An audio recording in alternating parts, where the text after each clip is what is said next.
Quand j'ai revu ma propre vidéo de sommeil, j'ai compris que je n'étais pas seul dans ma chambre. Depuis quelques semaines, je fais des crises de somnambulisme. Ma psy m'a conseillé de me filmer la nuit pour voir si je faisais quelque chose d'inquiétant. Alors j'ai installé mon téléphone face à mon lit, caméra frontale allumée. Les 2 premières nuits, rien d'anormal. Je bouge un peu, je parle dans mon sommeil, bref, classique. Mais la 3e nuit, tout a changé. Vers 3h08, la vidéo montre ma porte de chambre qui s'ouvre lentement. Je dors immobile. Une silhouette entre. Pas très grande, les cheveux longs. Et surtout, elle s'assoit doucement au bord de mon lit. Je ne me réveille pas. La silhouette reste là, penchée au-dessus de moi, sans bouger, pendant plusieurs minutes.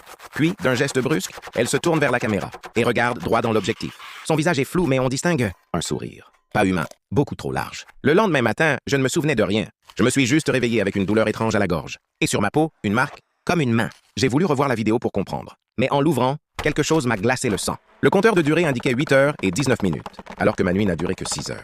Pendant 2 heures, la caméra a continué à filmer après que j'ai quitté le lit. Et sur la dernière minute, on me voit revenir dans la chambre. Sauf que cette fois, ce n'est pas moi qui regarde la caméra, c'est elle. Et elle sourit encore. Quand il s'est réveillé, son téléphone affichait une photo qu'il n'avait jamais prise. Lui, dans la maison abandonnée. Et derrière, quelqu'un qui souriait. Lucas sentit son cœur exploser. Impossible. Il avait juré n'avoir vu personne. Il agrandit la photo. La femme dans le reflet du miroir avait les yeux complètement noirs et un sourire trop large pour être humain. Il voulut supprimer l'image, mais le fichier refusait de s'effacer. Une notification apparut. Ne me supprime pas.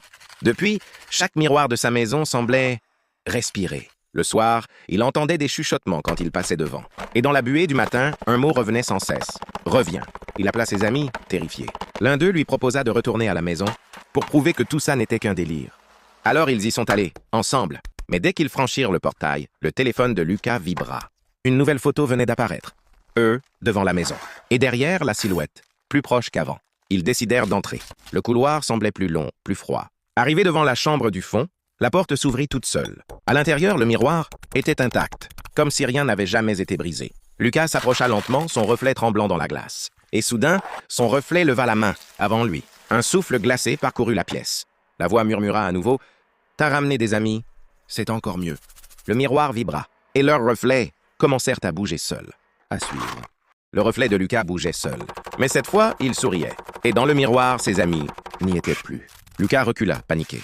Derrière lui, la pièce était vide. Ses potes venaient de disparaître sans un bruit, comme avalés par l'air froid. Il hurla leur prénom, mais le miroir reproduisait sa voix avec un léger décalage, comme un écho moqueur. Puis la version miroir de Lucas leva le doigt vers lui et traça un mot sur la vitre. « Échange ». Il sentit quelque chose le tirer en arrière. Le sol vibrait. Le miroir ondulait comme de l'eau.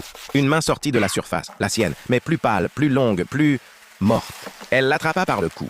Lucas cria, tenta d'y résister, mais son corps s'enfonça dans le verre, centimètre par centimètre. De l'autre côté,